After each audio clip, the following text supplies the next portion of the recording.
The city of Louisville was loud in the daytime, but at night it felt like a giant stage waiting for a champion to appear.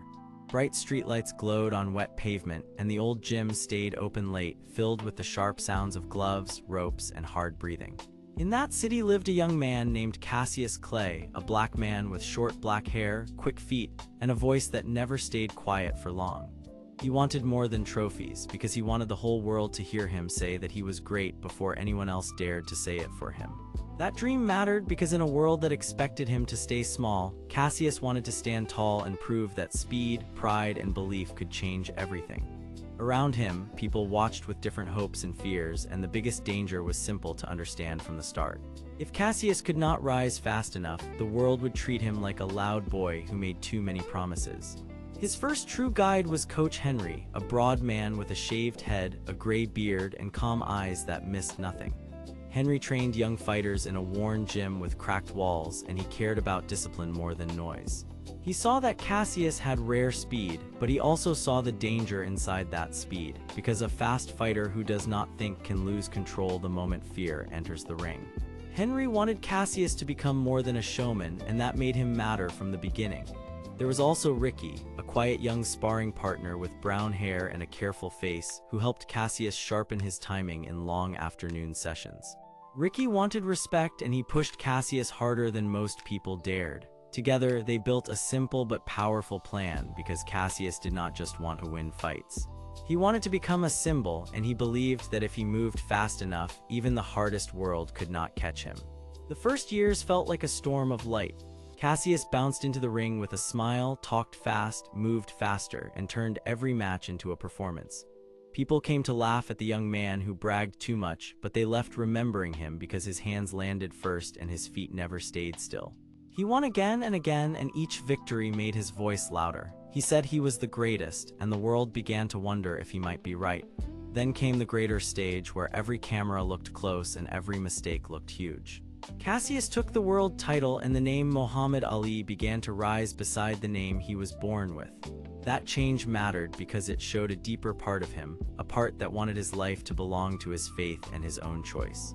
But the same strength that lifted him also brought trouble. The public did not always understand him, and some people who once cheered began to turn away when he refused to live by their expectations. Suddenly, the ring was not the only place where he had to fight. Then the world hit him with a heavier blow than any punch. Muhammad Ali was pulled into years of isolation because he stood by his beliefs and refused to give up his identity. His title was taken, his career was frozen, and the man who once filled arenas now faced empty days and long silence. He could still move, still talk, and still believe, but time kept moving too. The feat that once seemed impossible to catch grew a little slower, and the world around him started to whisper that his best days were gone. That doubt mattered because it was not just coming from strangers. It came from reporters, old fans, and even the lonely corners of his own mind. In those quiet nights, Muhammad Ali trained in small rooms and shadowy gyms where the light cut through dust like a blade. Coach Henry stayed near him not as a miracle worker but as a steady hand.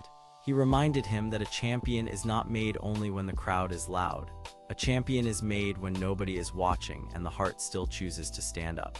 During that long break, a new enemy began to rise in the boxing world. His name was Victor Reed, a huge undefeated champion with black hair, a square jaw, and a cold stare that made people step back. Victor did not move like Ali. He did not dance, joke, or play with the crowd.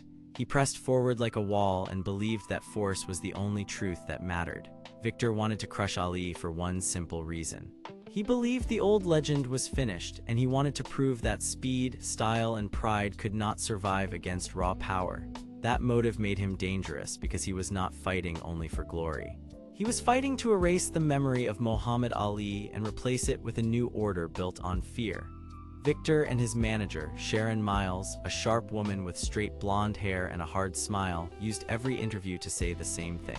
They said Ali was too old, too proud, and too slow. They wanted the world to believe it, because if the world believed it, then the fight would be over before the bell even rang. At first, Muhammad Ali looked like he might actually be trapped by time. In sparring, he was sharp but not sharp enough. His body held memories of greatness, but his timing did not always match those memories. The younger fighters around him watched closely, unsure whether they were seeing a legend or a man trying to outrun his own past. Then came a strange and important moment that changed everything. During a late-night training session, Muhammad Ali watched his own shadow on the wall, and he noticed that he was chasing speed as if speed was the answer by itself. Coach Henry stopped him and said the truth in plain words. He said Muhammad Ali was not losing because he had become weak. He was losing because he was trying to fight like the old version of himself instead of becoming the wiser version. That was the twist hidden in his struggle. His real challenge was not to become faster than before. His real challenge was to trust rhythm, patience, and timing in a new way, even if it looked different from the past. Once he understood that, his face changed, and the fire inside him came back in a calmer form. So the training became harsher and smarter. Muhammad Ali ran before sunrise through empty streets, his breath steady, his eyes locked forward while the city slowly woke around him. He sparred with Ricky, who tried to pressure him with straight charges and corner traps, forcing Ali to learn how to slip, pivot, and answer at the perfect time. He worked on ropes, platforms, and mirrored drills that made him study his own movement until every step had purpose. The camera of the mind seemed to stretch each moment, turning sweat into shining trails and turning the gym into a glowing battlefield. Yet the pressure outside the gym kept growing too. People asked if he was foolish to return. Reporters asked if the best years were gone forever. Even old supporters wondered whether the legend had finally become only a memory. Muhammad Ali felt all of it, but now he carried a new answer. He was not chasing approval anymore. He was chasing truth, and truth was this: if he could stay calm under force, then force would break itself against him. The championship fight was set in a massive arena that looked almost unreal under the lights. The crowd roared like a single living thing, and the ring sat in the center like a bright island above a dark sea. Victor Reed entered first, tall and still, his black hair slicked back, his shoulders wide, and his expression empty with confidence.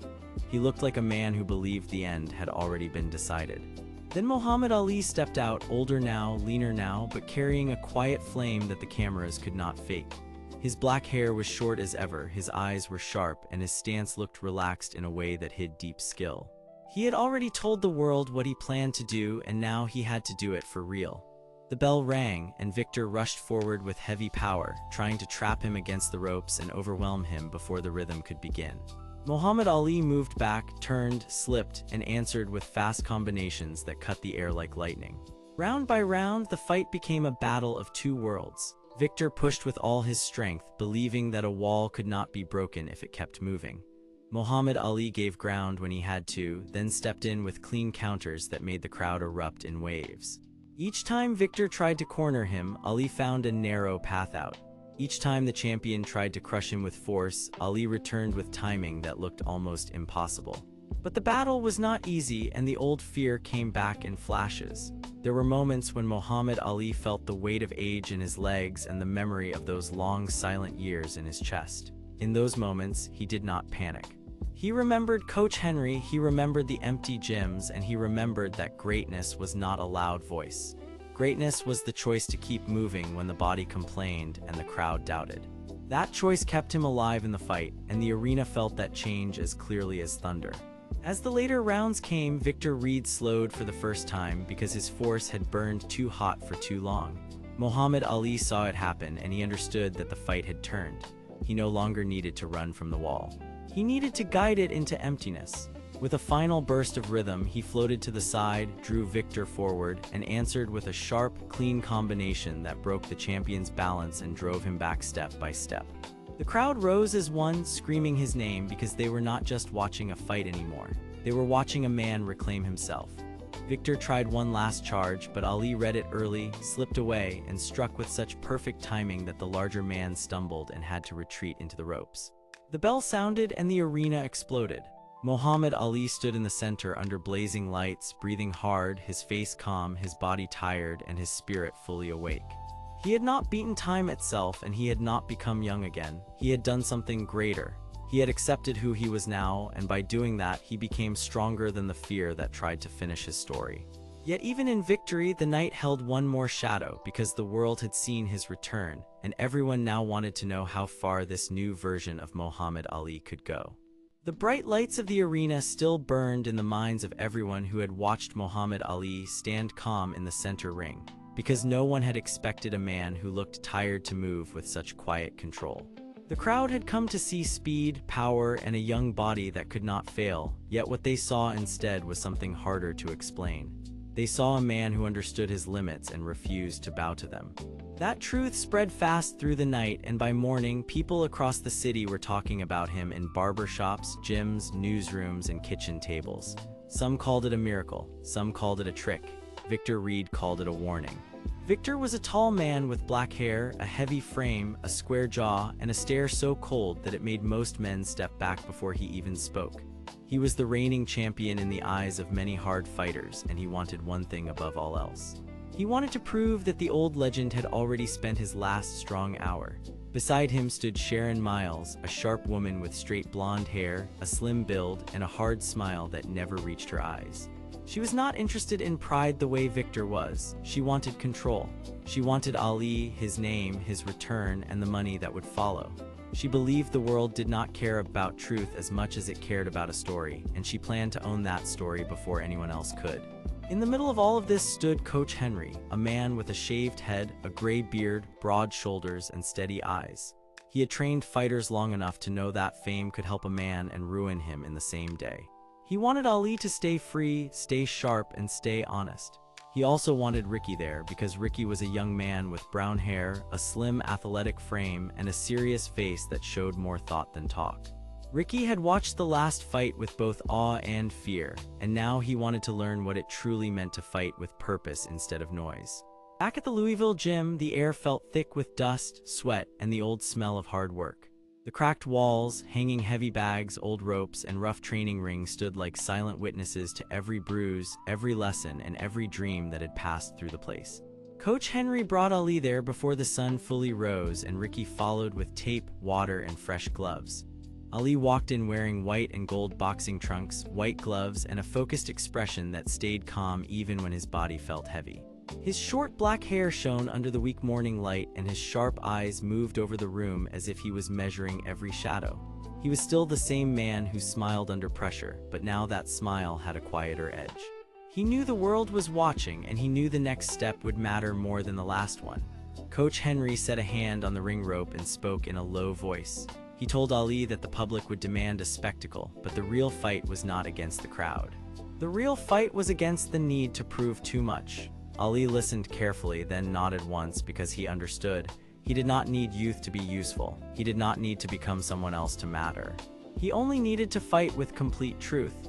Ricky looked at him with growing respect because this was not the same kind of confidence he had seen in younger fighters. This confidence was built from pain, patience, and survival. Then Sharon arrived without warning, her polished shoes cutting across the old floor like they owned the room. She carried papers in one hand and a neat folder in the other, and she smiled as if she had already won. She told Ali that the arena wanted him to sign a special agreement for a public main event against Victor Reed. She said the match would be bigger than anything he had done before, and she said the whole city would be waiting. But her voice had a hidden blade in it. If Ali signed, she would control the promotion, the interviews, and the way his return was sold to the world. If he refused, she would leak stories that made him look afraid. Coach Henry saw the trap at once. Ali saw it too, but he did not answer right away. Instead, he asked one simple question. He asked whether Victor had chosen this fight for pride or for Sharon. Sharon's smile slipped for just a moment, and that tiny crack told everyone more than her words ever could. Victor was not chasing glory alone. He had been promised a larger contract if he crushed the legend in public and made the ending look final. He needed that reward because he had spent years training under pressure, building a body of steel, and being told that force was the only language that mattered. Sharon wanted to turn that force into profit. Victor wanted the fame that came from breaking a myth. Both of them needed Ali to lose in a way the public could not forget. The next days brought sharper pressure, and each one raised the stakes higher than the last. Reporters gathered outside the gym. Fans shouted from the street. Rival trainers sent messages full of doubt. Sharon kept returning with more papers, more offers, and more threats hidden inside polite language. She said the world loved a comeback, but only if the comeback stayed under her control. She said Ali was already old news unless he agreed to follow the plan. Ali never raised his voice, but his silence carried more weight than her words. He trained harder instead of louder. He moved through footwork drills, bag work, and balanced steps with Coach Henry calling out short corrections, while Ricky mirrored each motion with intense focus. Ali could not move like he once had, so he learned to move with less wasted effort.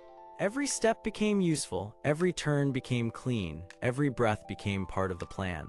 That change mattered because the old style of boxing had relied on speed alone, but the new style demanded patience, timing, and discipline. Coach Henry explained to Ricky that true power often came from knowing what not to do. Ricky held that lesson close because he had spent too long thinking greatness only came from showing off. Then came the twist that changed the room. One evening, while cleaning the locker corner behind the ring, Ricky found an old envelope hidden inside a cracked storage box. Inside were copies of contract notes, hand-signed payment sheets, and a private letter from Sharon to Victor. The letter was direct and cold. She had not only been helping Victor prepare the fight. She had promised him that if he made Ali look weak in front of the cameras, she would push for Victor to become the face of the sport, while Ali would be labeled a fading memory. The deeper truth was worse than simple greed. Sharon had once worked with Ali during his earlier rise, and she had seen how much the public loved his voice, his style, and his courage. She believed that if she could own his return, then she could control every part of the sport that still loved him. She did not just want money, she wanted power over the legend itself. Ricky brought the letter to Coach Henry and Ali, and the room went still. Ali read it without anger at first, and then he gave a short laugh that sounded more tired than amused. He said Sharon had made the same mistake many people made. She thought the name was the prize. He said the real prize was the man who carried it. That was the moment the story changed. Ali was no longer training only to win a fight.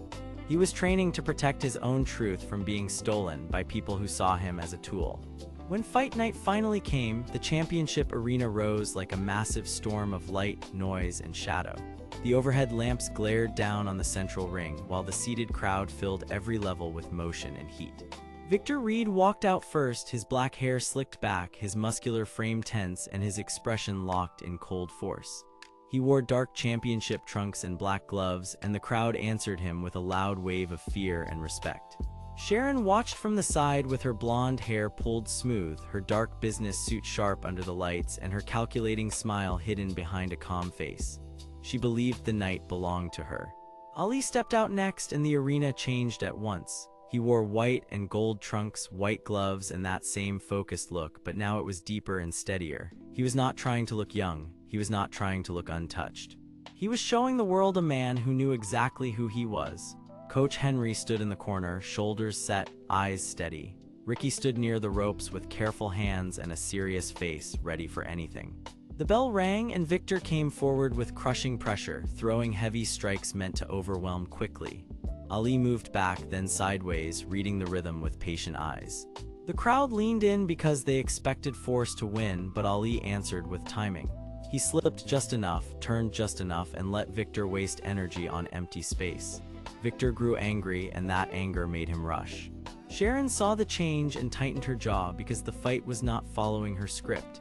In the middle rounds, Victor landed several hard body shots that forced Ali to step back and breathe hard, but Ali stayed on his feet, calm and sharp, while the older fire in him began to guide every choice. Then the second twist hit the night. Victor suddenly stopped after one exchange and looked past Ali toward Sharon. The crowd did not understand at first, but Victor had seen what Ali had already learned. Sharon had promised him the top, but she had also planned to cut him loose after the fight and put the whole blame on him if anything went wrong. Victor had been used too, and now the truth stood bare in the center of the ring. His face changed from cold confidence to raw surprise, and for a brief moment he lost the trust that had powered his attack. Ali saw that opening, but he did not strike from cruelty. He stepped in with clean focus and used the opening to drive Victor back with a sequence of sharp, careful blows that earned the crowd the loudest roar of the night. Victor staggered, then caught himself, then tried again, but the balance of the fight had already changed. Ali had not become young, and he had not become a machine. He had become wiser than fear, and that made him harder to break. Yet even as Victor faltered and Sharon stepped back in shock, the lights above the ring began to flicker in a strange pattern, and a new shadow moved across the upper seats as if someone else had been waiting to watch the outcome from the dark. Ali looked up for one brief second, and the story of the night shifted again because this fight was not finished, and the next answer was already waiting somewhere beyond the light. The championship arena still shook with noise, but the sound had changed now because the crowd could feel that something strange had entered the night. Bright lights flashed over the ring, then dimmed, then flashed again, and each flicker threw long black shapes across the ropes and the floor. Muhammad Ali stood near the center with his gloves up, his short black hair damp with sweat, his sharp eyes locked on the movement above the seats. He had a lean, athletic build, a calm face, and a stance that looked loose only to people who did not understand him. He knew the real danger was never only in front of him. It was also in the pressure that tried to bend a man from the inside. On the far side of the ring, Victor Reed drew in a hard breath and tightened his black gloves. Victor was a tall man with black hair, a heavy muscular frame, a square jaw, and cold eyes that rarely showed surprise. He wanted one thing more than anything else, and that was to win in a way that proved no one could stand against him. Beside the ropes, Sharon Miles watched with a hard, calculating smile.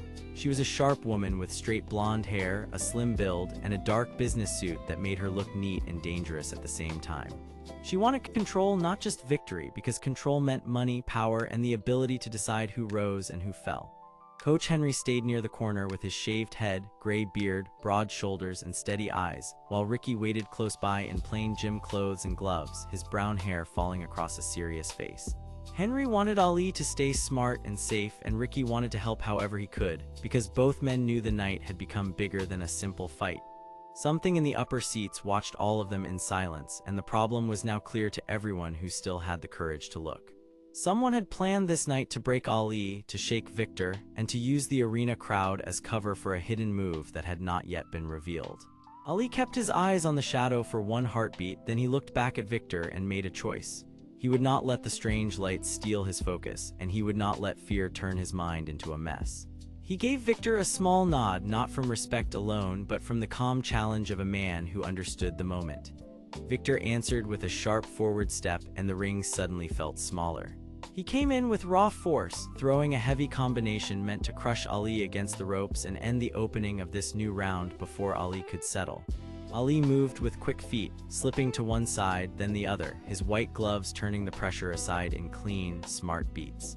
The crowd roared when the blows passed close enough to shake the air, and then louder still when Ali answered with a fast counter that struck Victor into hesitation.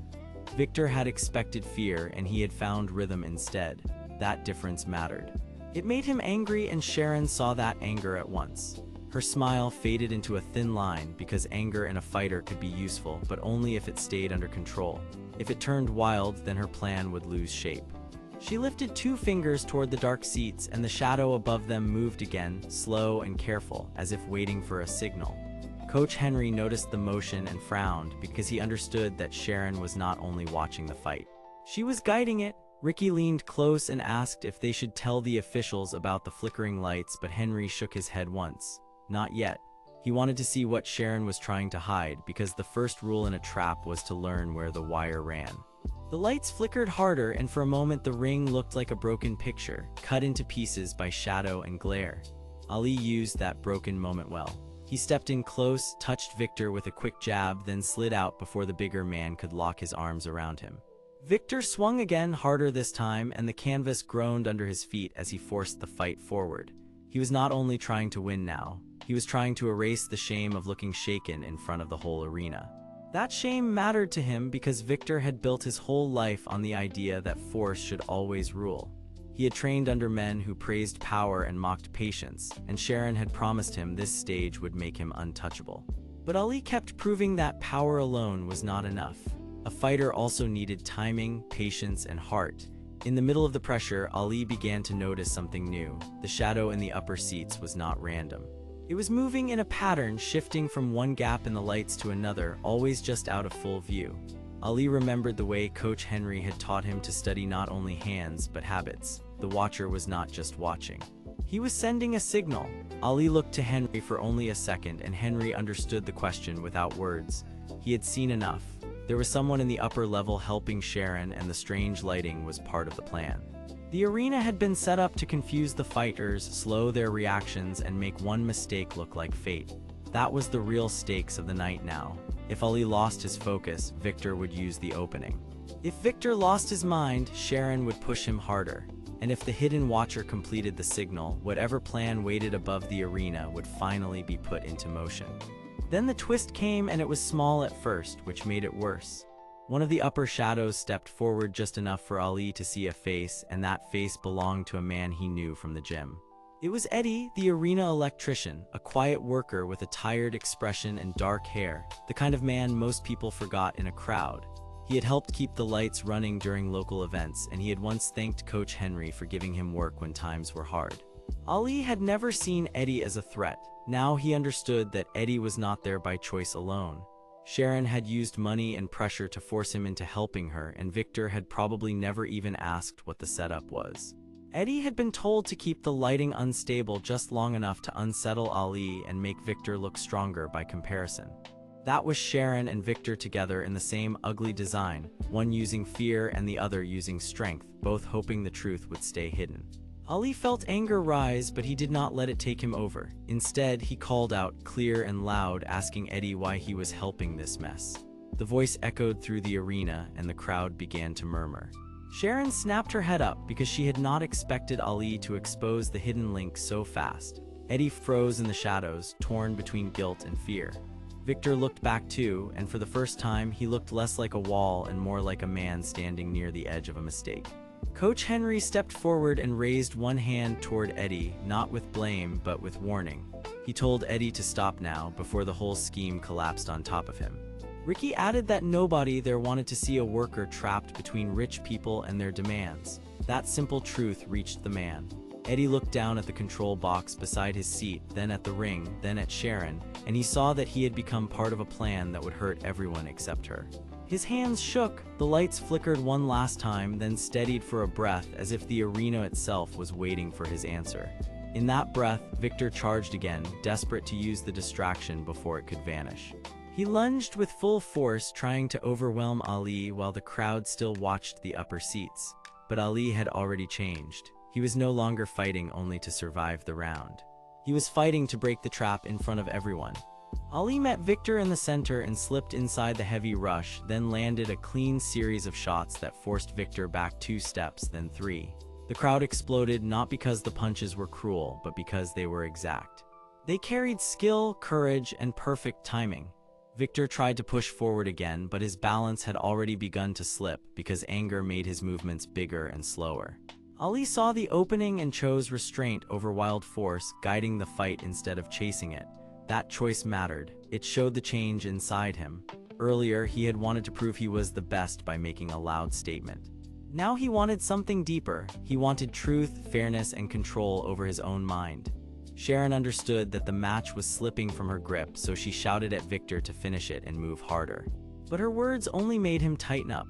The more she pushed, the more he looked trapped. In the upper seats, Eddie finally made his own choice. He switched the control box back to normal power, and the arena lights snapped fully bright again. The hidden shadow disappeared into the crowd, no longer able to hide behind the flicker. The ring became clear, the ropes glowed under the lights, and every face in the arena could now see the truth. Sharon took a step back, her hard smile gone for the first time. She had lost the secret advantage she wanted so badly, and she knew it. Victor kept fighting, but now he had no darkness to lean on, no confusion to cover him, and no easy path through Ali. Still, the fight was not over. Ali could feel that Victor had one more surge left, and Sharon was already planning her next move from the edge of the ropes. Coach Henry watched Ali with proud, steady eyes because he could see the new steel in him now. Ricky exhaled slowly and lowered his shoulders, knowing the worst of the trap had been broken, but not finished. Above them, in the restored light, the upper seats no longer hid the truth, yet one question still hung in the air. Who had truly put Sharon in motion, and why had she risked so much to control this night? Ali looked toward the dark edge of the arena where the answer might still be waiting. Then he turned back to Victor, calm and ready, as the next round began to rise like thunder from the floor of the ring. The championship arena still felt cold under the bright lights, even after the first trap had been broken, because the crowd could see the ring again, but nobody could yet see the full plan. High above the floor, the open seats now looked less like shadows and more like witnesses, and every face in the building seemed frozen between hope and fear. Muhammad Ali stood in the center with white gloves raised, his short black hair damp, his sharp eyes steady, and his lean body loose in the way only a true fighter could be. He had learned that fear lost power when it was named, and he now knew the real danger was not only Victor Reed in front of him, but also Sharon Miles somewhere in the dark, moving people like pieces on a board. Sharon was a woman with straight blonde hair, a slim build, and a hard, calculating smile, and she wanted control because control meant money, power, and silence.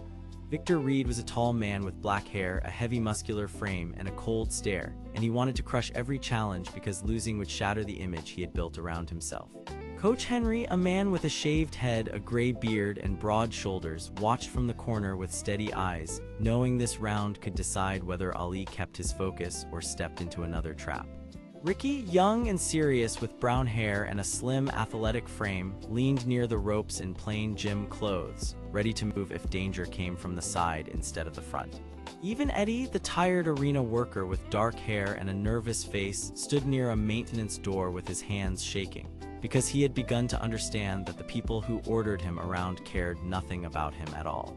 The problem was now clear to everyone who mattered, because if Sharon kept control of the arena systems, she could hide what she had done, steer the crowd, and keep the truth buried long after the bell. That was why Ali had to stay calm, because this was no longer only about winning one fight, but about exposing the whole night before it swallowed him and his friends. Victor moved first, not with panic, but with heavy certainty, and he came forward like a storm with a plan. His black gloves cut through the air in hard, straight lines, and each step made the floor seem to tremble under his weight. Ali slid back just enough, his stance open and clean, then answered with quick jabs that snapped Victor away from the center. The punches were not meant to hurt badly, but to measure, to read, and to remind the crowd that Ali still owned his own rhythm. Victor hated that rhythm because it made him look slow, and a man like Victor Reed could not tolerate looking slow in front of a full arena. He pressed harder, driving Ali toward the side ropes where the shadows were thinner now but still dangerous. Coach Henry called out simple words, telling Ali to breathe, to turn, and to keep the fight wide because narrow space belonged to the stronger bully. Ali listened, and that was already a change from the old version of himself, the one who had wanted to prove everything with speed and pride alone. He feinted left, then stepped right, and Victor lunged just enough to miss by inches. The crowd rose with a loud roar, but Ali did not feed on the noise anymore. He understood that the sound of a crowd could lift a fighter, yet it could also distract him from the small signs that mattered more. He saw Victor glance once, only once, toward the upper edge of the arena, and that single look told Ali something important. Victor was not fighting only for himself. He was checking to see whether Sharon was still in control of the night. At the edge of the ring, Ricky noticed the same thing, and his serious face tightened as he leaned toward Coach Henry. He had a careful mind, and he had spent the night watching the corners, the doors, and the strange movement in the seats far above. While Ali kept Victor busy, Ricky finally spotted Eddie near the maintenance panel, and he realized the worker was carrying more fear than tools. Ricky waved him closer with a small, sharp motion, and Eddie obeyed because he no longer knew which side could protect him. Eddie was an average man with an ordinary uniform, but his tired eyes made it clear that he had been trapped by pressure for hours. He confessed in a low voice that Sharon had ordered him to reroute the arena lights and delay the screen feed because she wanted the crowd confused when the right moment came. She had promised him safety, then threatened his job when he hesitated, and Victor had been told only enough to keep him obedient. The plan was simple and cruel, because Sharon believed that if the audience saw the fight as a mystery, they would accept whatever story she sold them afterward. She wanted to turn victory into a product and truth into a rumor. This was the reason she had risked so much and the reason she had pushed the entire night into chaos. She did not care who got hurt by the pressure, as long as she kept the power to decide what everyone believed. Ricky carried this information to Coach Henry, and Henry immediately saw the shape of the trap. If Sharon still controlled the upper systems, she might try one more move to tilt the round. So Henry sent Ricky toward the side control booth while telling Ali to buy time and keep Victor occupied. In that moment, the fight inside the ring and the fight outside it became one struggle, and Ali was now standing in the center of both. Victor came again, faster now, because he had noticed the change in mood around the ring. He saw that the smaller lies were starting to crack, and that made him angry.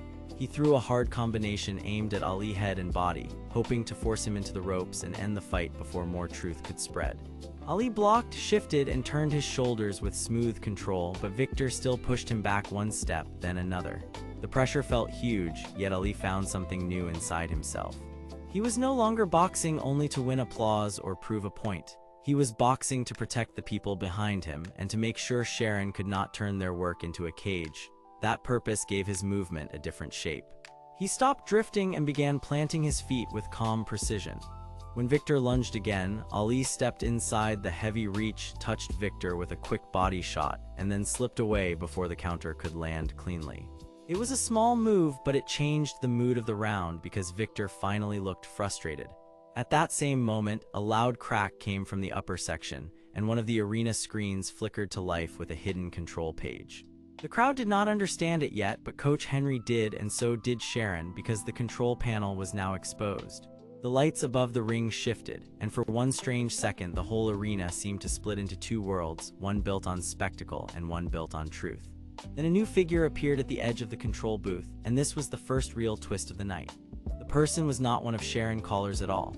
It was an assistant from the arena office, a quiet woman with black hair and a clean gray jacket, and she was carrying records that showed Sharon had been working for a larger sponsor group that wanted Victor to win no matter what. Sharon was not the top hand. She was the middle hand, and that made her even more dangerous because she had lied to everyone while pretending to be in charge. Ali did not have time to study the full meaning yet, but he understood enough to know that the trap was bigger than one woman, one boxer, or one fight. That revelation changed the air inside the arena because now the crowd could sense that something hidden had finally cracked open. Sharon, still in her sleek dark suit, stepped into the open aisle with her blonde hair shining under the lights, and for the first time her hard smile looked thin. She had spent the whole night acting like a master, but now she was being seen as a tool, and that truth made her dangerous in a new way. She shouted at Victor to keep pressing, because if he won quickly enough, the sponsor group might still protect her. Victor heard her, and for one brief moment, his cold stare turned uncertain, because he realized that he had been promised control that did not truly belong to him. He wanted victory, yes, but he also wanted respect, and Sharon had never cared about either one beyond usefulness. Ali saw that weakness and used it. He moved with a calm face, then spoke in a low, even voice that cut through the noise just enough for Victor to hear. He told Victor that a man could not become strong by letting other people steer his hands. He said that the ring would remember who fought with honor and who fought like a pawn. Those words landed harder than any punch because Victor had spent years building his life around being untouchable. Now he had to face the possibility that he had been used. The crowd roared again, but this time the sound was mixed with anger, surprise, and the hunger for truth. Coach Henry nodded once because he knew Ali had changed. The young fighter who once loved the spotlight had become a man who could stand inside the storm and still choose the right path. Eddie, trembling but relieved, handed the proof to the arena staff before Sharon could take it back, and Ricky blocked the maintenance door so nobody could erase the files. Sharon saw the net closing around her and her smile vanished. Yet she did not run because people like her never left quietly when the game was breaking. Instead, she lifted her chin and turned toward the sponsor balcony as if she still expected someone above to save her. Ali followed her gaze, and for the first time he saw that the upper seats were not empty after all. Hidden figures had been watching the whole fight, waiting to see whether their plan would work. The next bell had not even finished fading, and already the real battle was rising again, deeper than the ring, wider than the arena, and far from finished. The championship arena felt colder after the last bell, even though the lights still burned bright above the ring. The crowd stayed loud, but the sound no longer felt simple or excited. It now felt sharp, restless, and full of fear. Muhammad Ali stood near the ropes with his white gloves held high, his short black hair damp, his lean body steady, and his sharp eyes fixed on the sponsor balcony. He had entered this night thinking it would be a hard title fight, but the truth had now grown much bigger. This was not only about winning rounds, it was about stopping people who were using the match like a machine, and if they succeeded, they would turn Victor Reed into a weapon and crush everyone who stood in the way. Near the corner, Coach Henry watched with his shaved head, gray beard, broad shoulders, and calm eyes that never missed a thing. Ricky stayed close beside him, slim and tense, with brown hair stuck to his forehead and a careful face that kept checking the ring and the stands. Eddie, the tired worker in the arena uniform, stood near the tunnel door with dark hair and a nervous look, clearly wishing he could vanish. Above them all, Sharon Miles sat in the sponsor balcony with straight blonde hair, a dark business suit, and that hard, calculating smile that made her look like she had already planned the next 10 moves. She wanted control, she wanted money, and she wanted the crowd to believe that the champion was whoever she chose. Victor Reed, tall and massive in dark championship trunks and black gloves, stared through the ropes with a square jaw and a cold, unblinking look. He had not been born cruel, but pressure had shaped him into a man who only knew force, because Sharon had promised him fame, power, and a place above the people who used him. When Ali looked up at the balcony, he saw two more figures half hidden in shadow, both watching the fight with the stillness of people who thought they owned the night. Coach Henry leaned close and spoke without wasting a word because the arena was too dangerous for mistakes. He told Ali that the upper seats had been reserved long before the event began, and that Sharon had spent weeks arranging private meetings with officials, sponsors, and handlers.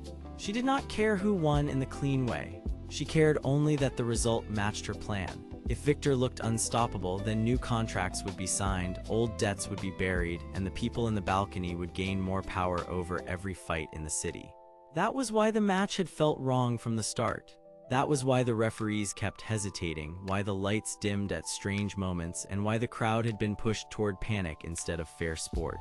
Ali listened, and for the first time he understood that the broken rhythm of the night was no accident. Sharon had built a trap around the ring, and Victor had become the center of it. But as Coach Henry kept talking, Eddie suddenly stepped forward from the tunnel door, his hands shaking. He said he had seen Sharon speaking with arena staff before the fight, and he had been ordered to cut the emergency power if Victor looked like he might lose control. He had not wanted to do it, but he had been scared. He also admitted that a second back gate had been opened for private staff and that someone had moved equipment cases behind the sponsor row. That detail changed everything. It meant Sharon was not only guiding the match, she was also preparing a way to escape and maybe a way to hide something once the fight turned ugly. Ricky clenched his gloves and asked the question everyone was afraid to say aloud. If the balcony people wanted Victor to win so badly, what would they do if Ali stopped him? The answer came in the silence that followed. They would try to break the whole arena and blame Ali for the chaos. Before anyone could speak again, Victor Reed stepped forward and lifted one black glove toward the balcony, not as a sign of pride, but as a sign that he was waiting for instruction. His face stayed hard, but his eyes carried a small crack of doubt. Ali saw it at once. Victor was not only angry, he was trapped. Sharon had promised him a place at the top, but she had also kept him under pressure with secret penalties, hidden warnings, and the threat of public humiliation if he failed. That truth struck Ali harder than a punch. He had spent the earlier rounds thinking Victor was simply another strong man who wanted to bully the world. Now he saw a different picture. Victor wanted respect, but he had been taught that fear was the only road to it. Ali lowered his shoulders a little, not in surrender but in understanding. He called up toward the balcony, and his voice cut through the noise with clean force. He said the night was being stolen and everyone in the arena could see it. He said Sharon could hide in the shadows all she wanted, but the truth was already standing in the ring. The crowd shifted. Some people booed, some people stared. A few began to murmur because they could feel the tension changing shape.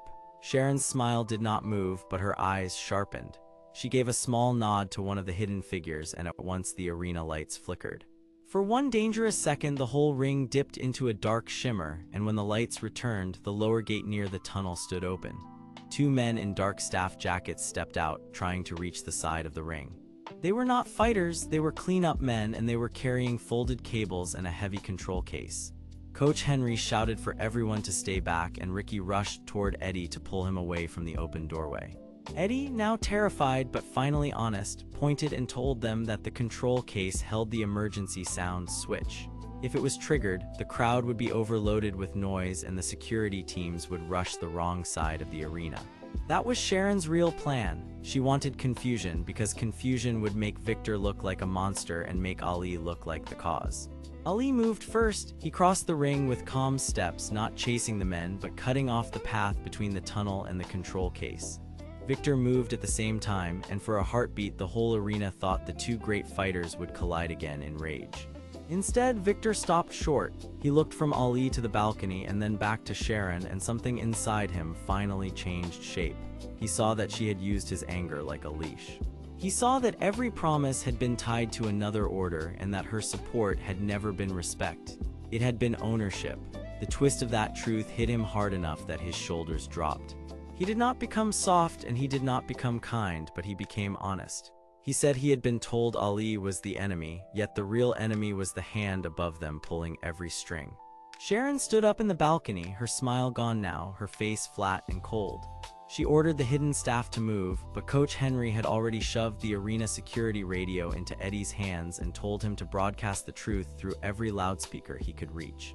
Eddie, trembling but braver than before, ran for the maintenance panel under the stage steps. Ricky followed, covering him and blocking one of the staff men with a sharp glove tap that forced him back. The crowd began to rise from fear into anger because people do not stay quiet once they understand they have been tricked. Ali faced Victor again, but this time he did not raise his hands as if to boast. He spoke plainly and said that if Victor wanted a real future, he had to choose for himself, not for Sharon. Victor heard that, and for the first time all night, he nodded. He turned his body toward the open tunnel, cutting off the staff men before they could reach the control case.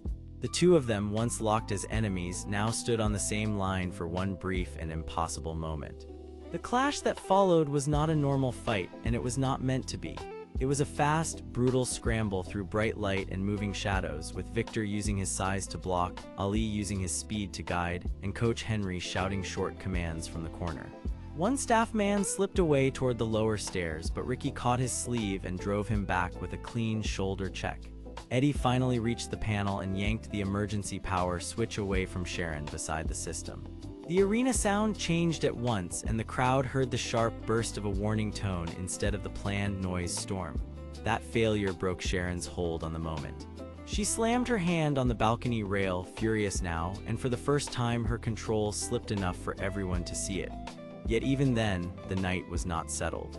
One of the hidden figures in the upper seat stood up, and Ali recognized him from earlier meetings in the gym. He was not a fan. He was a money man, one who had financed the whole scheme and now wanted to protect himself. He pointed toward the ring and shouted for the security teams to move in, hoping to turn the blame onto Ali and Victor both. That new move raised the stakes again, because now the plot was larger than Sharon alone. The balcony had become a nest of people who all wanted different things, and some of them were willing to burn the whole arena to hide the truth. Ali looked at the crowd, then at Victor, then at Coach Henry, and he understood what had changed inside him. He was no longer fighting just to prove he was the best. He was fighting to protect the room, the people, and the idea that a fair fight still mattered.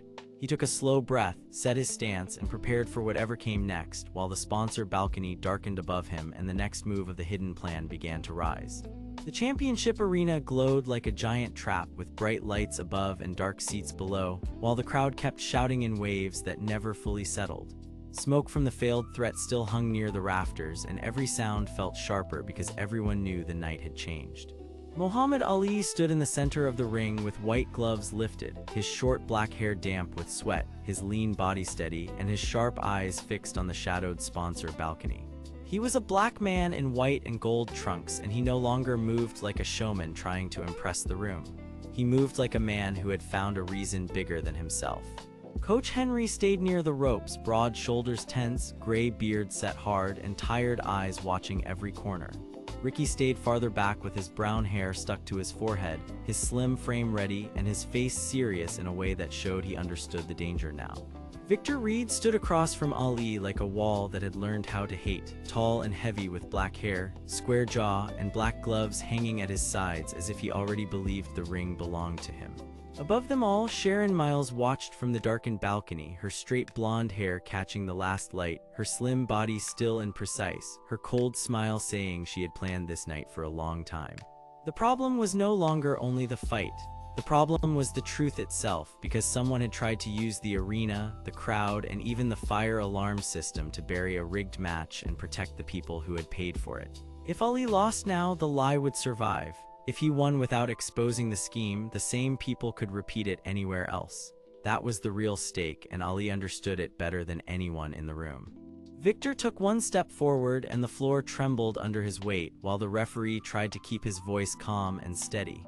He was a man caught between power and fear, and he wanted this match to continue because stopping it would bring questions he could not answer. Sharon did not speak from the balcony, but her hand rose once, and that small motion sent two arena staff members moving at the edge of the floor. One of them was Eddie, a weary man with dark hair, average build, and a nervous face that looked older than it should. He wore a gray maintenance uniform, and he kept glancing at the metal service door behind the sponsor boxes as if he wanted to run, but could not make his body obey. Coach Henry saw him first and realized the truth was probably not only in the ring. It was in the walls, the wires, and the hidden doors beneath the arena. Ali noticed the same thing a moment later, and his breathing slowed instead of speeding up. He had once fought to prove he was the best. Now he fought to protect the room, the people, and the idea that a fair fight still mattered. Victor came forward with a crushing left that drove air from the space between them, but Ali slipped it, touched the ropes with his backhand, and answered with a fast combination that snapped Victor off balance. The crowd erupted because it looked like a normal exchange, yet Ali was reading more than punches. He was watching the balcony, the staff line, and Eddie, who looked close to breaking. Then Sharon finally gave a look toward the service hall, and that look changed everything. Ali understood that Victor was not just fighting for pride. Victor was here to keep the arena silent, because if the crowd learned how the match had been fixed, Victor would become part of a scandal that could end his path to the championship and damage the people financing him. That gave his rage a clear shape, and it made him even more dangerous, because desperate men often strike harder than proud ones. The next exchange came fast, and the ring became a storm of footwork, gloves, and hard breath. Victor pressed with raw force, trying to cut off Ali from every angle, while Ali stayed light, turned his shoulders, and answered with sharp, controlled shots that landed cleanly without wasting motion. Coach Henry kept calling short commands from the side, telling Ali to stay calm, stay low, and keep seeing the whole ring. Ricky watched the service door at the same time, then saw Eddie slip away behind a curtain of black fabric near the lower seats. That movement mattered more than any single punch, because it meant the hidden plan was still active.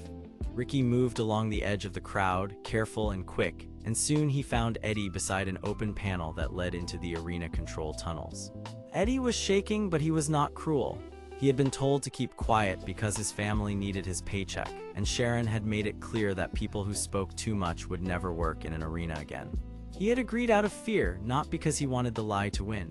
Ricky spoke to him with calm urgency, and for a moment Eddie finally let the truth out.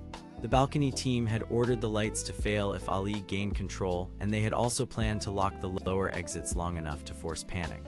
The fire threat was real, but it was meant as a cover, a reason to make the crowd rush, stumble, and forget the questions about the fight. Ricky understood the ugly logic at once.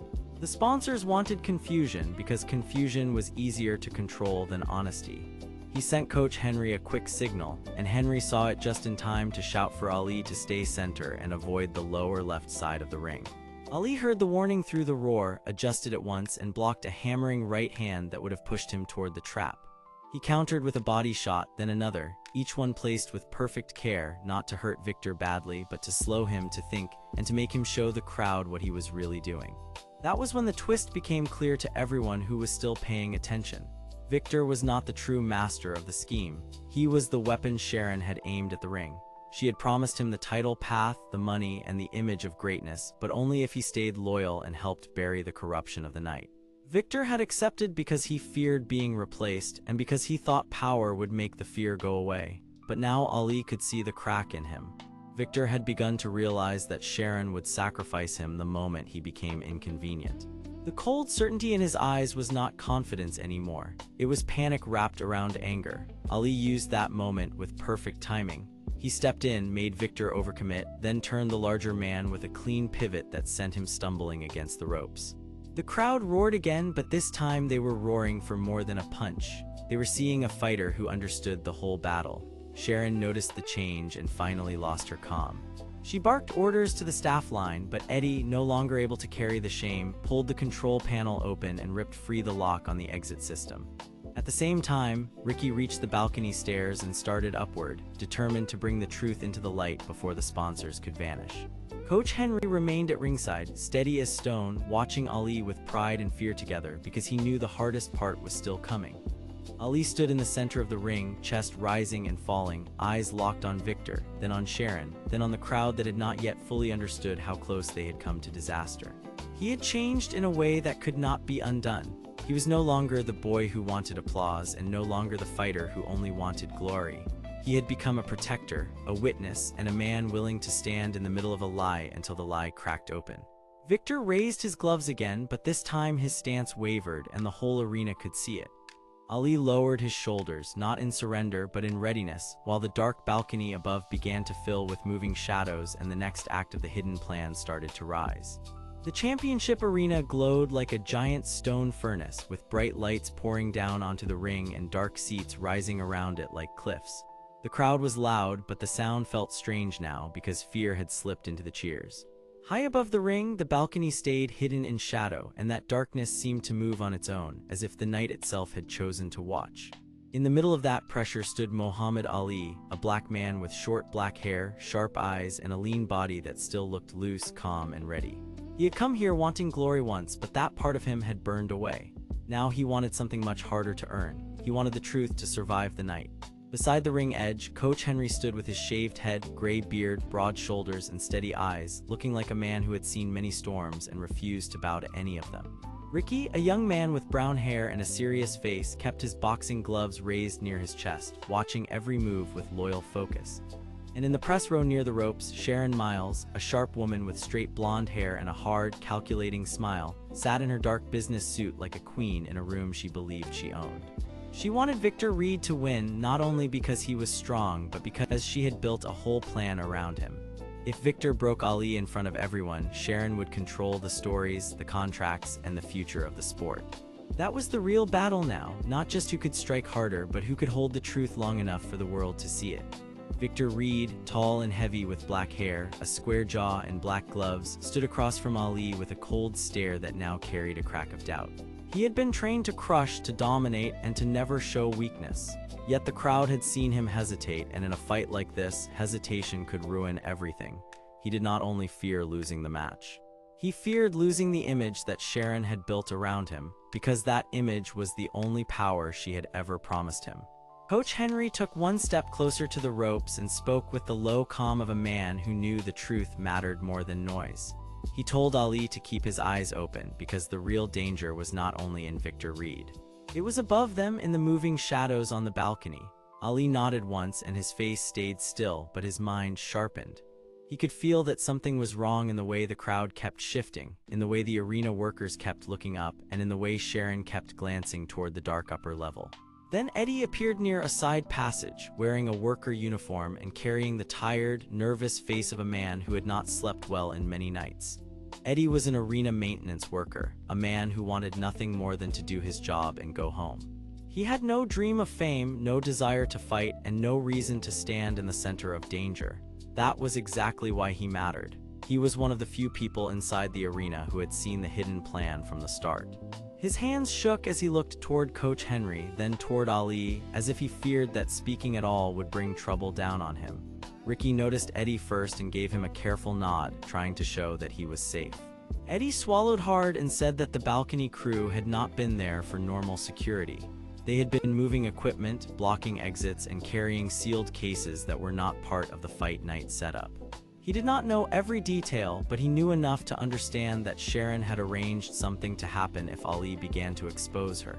Coach Henry listened without moving, and his steady face grew harder with each word. This was the hidden plan rising at last. Sharon had never wanted only a champion. She wanted a controlled champion, one who would stay quiet, take orders, and protect her business. Ali had refused that role, and so she had set a trap to make him look unstable, reckless, and impossible to trust. The crowd could still be turned. The judges could still be pressured. The whole sport could still be bent around Victor Reed if Ali could be made to look like the problem. That was why the balcony shadows mattered. They were not just watching. They were waiting to make the next move. Ali stepped away from the corner and moved toward the center of the ring, his shoulders lowered, his breathing slow, and his eyes locked on Victor Reed. He was no longer trying to impress anyone. He was no longer chasing the roar of the crowd. That old hunger had made him fast, but it had also made him easy to use. Now he stood with a deeper purpose. He was there to protect the truth and to keep the lie from swallowing everyone in the arena. Victor raised his gloves again, but his stance was unsteady now, and that weakness spread through him like a silent crack in glass. Sharon saw it and her smile faded for just a moment. She had expected control, not doubt. She had expected Victor to move forward and crush Ali into silence. Instead, Victor looked from Ali to the balcony, then back again, as if he could feel the trap tightening around him too. That was when the shadowed balcony began to fill with movement. Several figures shifted at once, their outlines dark against the dim upper lights, and Eddie pointed upward with a trembling hand. He said the balcony crew was preparing a signal, something that would disrupt the ring and create confusion. No one in the crowd knew that yet, but Ali did. Coach Henry did, Ricky did, and Sharon did because she had built it. The pressure in the arena changed at once. The crowd still roared, but now the sound seemed split between wonder and danger. Ali did not rush, he did not waste strength on anger. He watched Victor, watched Sharon, and watched the balcony because a protector had to see all of it, not just the fist in front of him. Victor took one step, then stopped. That small pause told Ali more than any speech could. Victor was not only afraid of losing the title, he was afraid that Sharon had been using him from the start, and that fear was finally waking him up. Ali knew then that Victor was not the true heart of this problem. Victor was a weapon built by other hands, and now the weapon was beginning to question the hand that shaped it. Coach Henry gave Ali one simple signal, a small motion of the hand that meant stay ready and wait for the truth to show itself. Ricky moved closer to the apron, ready to help if the ring became unsafe. His serious face had changed too, because he was no longer just a sparring partner hoping to prove himself. He was part of the defense now, part of the wall that would keep the night from collapsing into chaos. Eddie, still trembling, admitted that he had seen one of Sharon crew members place a hidden device near the lighting control path. It was meant to cause a brief failure, a flash of confusion, and then blame Ali for the disturbance. Sharon had planned to make the world believe he lost control. That one detail changed everything. Ali had not simply been fighting a man. He had been fighting a machine built to trap him, and now the machine was beginning to show its gears. The revelation hit the arena like a cold wind. Sharon had been shaping Victor, the judges, the lighting, and the crowd response, all so she could write the ending she wanted. Yet the moment her plan was named, its power began to weaken. Ali looked straight at Victor and spoke clearly, saying that he did not need to be Sharon way out. He could stand on his own. He could walk away from being used. The words landed harder than a punch because they went straight to the place Victor had hidden his shame. Victor's jaw tightened, and for the first time his glare wavered into something human. He had spent so long trying to become the strongest man in the room that he had forgotten to ask who was holding the room together. Sharon slammed her hand on the table at ringside, furious now, and ordered the hidden men above to move. That command broke the last piece of her calm face, and the balcony shadows finally shifted into action. Then the arena lights flickered once, just as Eddie had feared. The crowd gasped, and the whole ring flashed into a half-second of darkness before the lights returned. In that brief break, men on the balcony began to move fast, and a side gate at the upper level started to open. Coach Henry shouted for everyone to stay alert, while Ricky rushed to a corner post to keep the lane clear. Ali did not panic. He had learned that panic belonged to the lie, not to the truth. He turned toward the balcony and raised one glove, not as a threat, but as a sign that he had seen them. That single motion changed the mood of the room. It told the hidden crew that their cover was gone. It told the crowd that something was wrong. It told Victor that the fight in front of him could not stay fake any longer. And it told Sharon that the night was slipping from her hands. Victor looked at Sharon, then at Ali, and at last he made his choice. He did not step toward Ali with force. He stepped half a pace back from Sharon, and that tiny movement carried the weight of a full rejection.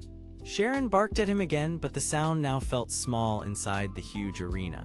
Eddie, seeing the opening, hurried toward the maintenance control panel and pulled the alarm lever that would stop the lighting trick before it could spread. A harsh tone sounded over the crowd, not enough to scare people, but enough to force the hidden workers to freeze. The balcony figures stopped moving, caught between their orders and the sudden exposure. Ali stood in the center of the ring with the lights burning above him, calm and unshaken, while the truth around him started to crack open at last. Yet the night was not finished. Sharon was still there, and she still had allies in the dark places of the arena. Victor was still dangerous, even as his certainty broke apart. And somewhere above the ring, one more step of the hidden plan was already waiting to fall. Ali understood that this was only the beginning of the real fight because the moment a lie starts to break, the people who built it always become desperate. He drew in a slow breath, set his feet, and waited for the next move, ready to protect the truth no matter what came down from the shadows above. The championship arena glowed like a giant eye in the dark city night, and every bright light above the ring made the shadows below look deeper and more alive.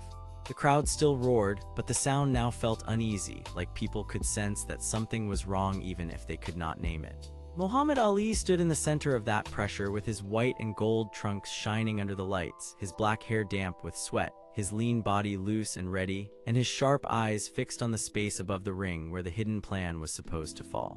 He was not only fighting Victor Reed now, he was fighting the lie that had been built around this whole arena.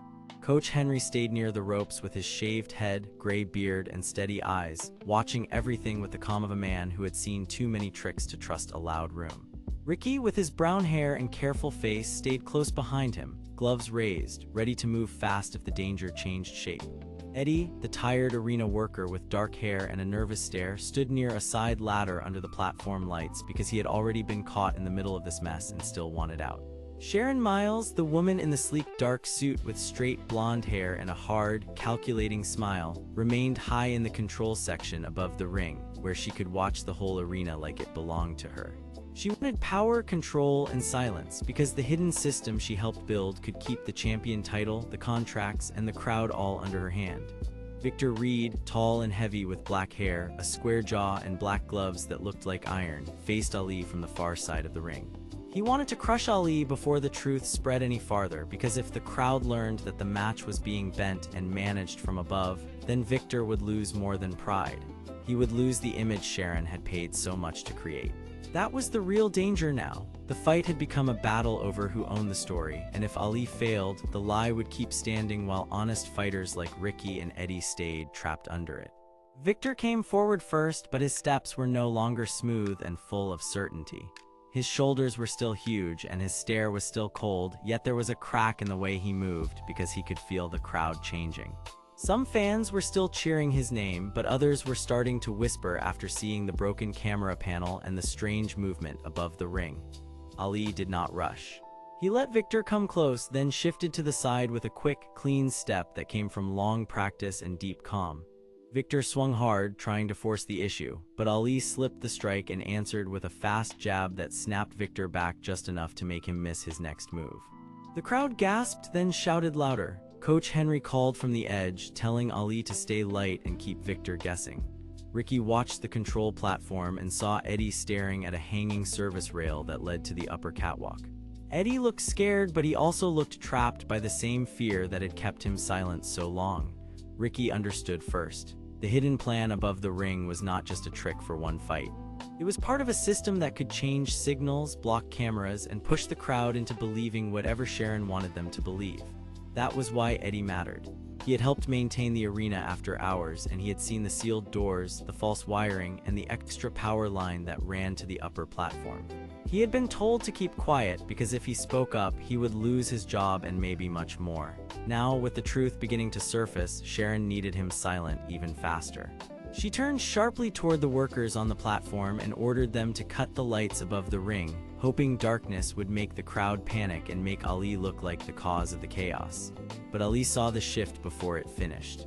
He raised one glove, pointed up toward the catwalk, and shouted for the audience to look.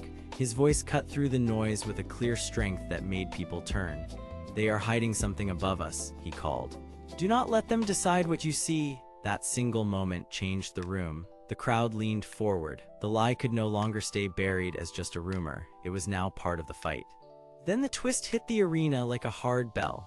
Eddie, trembling but finally done running, stepped away from the wall and lifted a maintenance panel from the side rail. Behind it was the proof Sharon had hoped no one would find. There was a small control box tied into the arena lighting, the sound system, and the overhead screen, all linked together so the staff above could change the crowd feed and hide anything they wanted during a match. The hidden plan was not only about cheating, it was about control. Sharon had built a machine that could shape the truth in real time, and Victor had agreed to stay as her public weapon because she promised him fame, money, and full control of the title. Victor had thought he was using her system to protect his place at the top, but now he saw that she was using him too. His eyes widened for the first time, and that single crack of doubt made him hesitate. Sharon, no longer smiling, gave the order for the upper catwalk guards to move in and shut Eddie up before the crowd could understand what he had found. Two arena men in dark uniforms rushed down the service stairs toward the ring, but Coach Henry planted himself beside the ropes and blocked their path with a hard, unmoving stare. He was not a flashy fighter anymore, but his presence had weight, and the men slowed because they suddenly realized this was not just a normal match. Ricky stepped forward beside him, shoulders tense, brown hair falling over his brow, ready to keep the attackers away long enough for Eddie to speak. Ali used that opening to cross the ring again, but this time he was not only fighting Victor. He was pulling the whole arena apart one piece at a time. Victor threw a heavy combination, hoping raw power would fix the damage, and one punch caught Ali high on the guard and drove him back a half step. The crowd shouted in fear, but Ali did not break. He reset his feet, breath slow, and looked directly into Victor's eyes. He saw something he had not seen before. Victor was afraid of falling, not only as a fighter, but as a man built on approval. He had lived so long inside Sharon's system that he no longer knew who he was without it. Ali understood that fear, and he used that understanding instead of hatred. He spoke through his guard in a low, steady voice. "You can still stop this." Victor stared, stunned by the offer. Behind him, Sharon yelled louder, but her power was slipping. The crowd had already seen enough to know that the arena was hiding more than a match, and once people begin to doubt a lie, fear starts to change sides. The lights above the ring flickered as the hidden system began to fail, and the whole arena shivered under the strain. The overhead screen flashed between the match feed and a string of technical warnings, exposing the control damage for everyone to see. Sharon rushed to the railing, her blonde hair snapping around her face as she screamed at the staff to restore the feed, but no one moved with the same obedience now. Eddie had already pulled one key cable free, and the false signals were breaking apart. That was the moment Ali had been waiting for. He moved in close, not to hurt Victor, but to force him to choose. Victor swung one last heavy strike, full of anger and panic, yet Ali slipped inside it and trapped the motion with a clean guard, then planted a sharp body shot that stunned Victor just long enough to stop the attack. Victor staggered, then caught himself on one knee, breathing hard, his cold stare finally gone. He looked up at Sharon, then at the crowd, and then at Ali. He saw the truth at last. He had not been standing in the top spot by his own strength alone. He had been standing there because Sharon had built a machine around him, and the machine was now breaking. Victor slowly raised a hand, not in surrender to shame, but in surrender to the lie. He stepped back from the fight and said in a rough voice that the whole arena could hear that he had helped keep the secret alive. The crowd went quiet, then a low wave of shock spread from row to row. Sharon backed away from the railing, her perfect control gone because she knew the truth had escaped, but she was not finished. With a sharp motion, she signaled the emergency shutters, and heavy metal screens began to drop around the upper exits and parts of the ring, trying to trap the fighters and block the proof from spreading outside. Coach Henry shouted for everyone to move. Ricky grabbed Eddie by the arm and pulled him clear, and Ali looked up at the falling shutters with calm focus. He now understood the next part of the hidden plan. Sharon was not trying to win the match anymore. She was trying to seal the arena and erase the evidence before anyone outside could learn what happened. Ali set his feet once more, his face calm but his eyes bright with purpose. He had stopped fighting only for himself now. He was fighting for the people who had been used, for the truth that had been buried, and for the chance to make sure this lie could never rule again. And as the last shutter began to lower above the ring, Ali drew in one slow breath and prepared to leap into the next danger, because the real end of this night was still waiting in the shadows above. The championship arena felt colder now, even with the crowd still roaring above the ring. Bright lights cut through the dark like knives, and the last shutter kept sliding downward with a heavy metal sound that echoed through the whole chamber. Muhammad Ali stood beneath it with his white gloves raised, his short black hair damp with sweat, and his lean frame set in a calm stance that did not match the danger around him. He had a black man of steady courage, a fighter with sharp eyes, and he knew this was no longer a simple match. Somewhere above that lowering shutter waited the real force behind the night, and if Ali failed here, the lie that had ruled this place would stay hidden forever. Coach Henry watched from the side rail with his shaved head, gray beard, and broad shoulders held tight with worry, because he understood what Ali now understood. This was about more than winning a title. It was about stopping Sharon Miles, the sharp woman in the dark business suit with straight blonde hair and a hard smile, before she could turn every fighter in the arena into a tool for her control. Ricky stood near the corner steps, young and serious, his brown hair damp and his boxing gloves tight at his sides, ready to help in any way he could.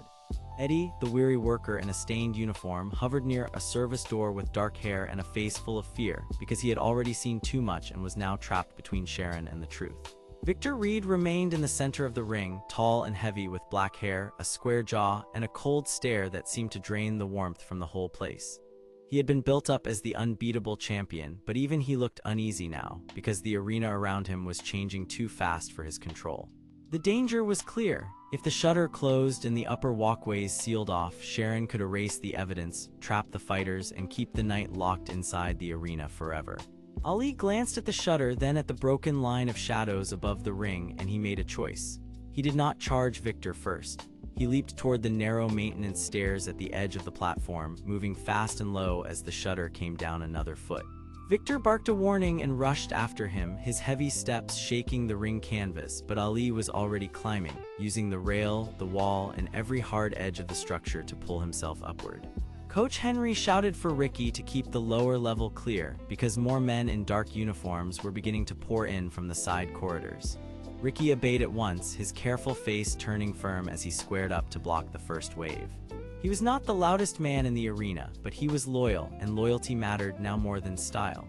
Eddie opened the service door only a crack and whispered that Sharon had ordered the upper control room locked, because she was hiding the proof of the fixed matches and the money trail that linked the whole scheme together. He said the arena workers had been forced to move cameras, delay messages, and seal exits whenever Sharon gave the word. That was the real trick behind the night. Victor had been the public face of power, but Sharon had been the mind behind it. She wanted the fights to look fair while she chose the outcome, and she needed the truth buried because the moment it reached the public, her empire would collapse.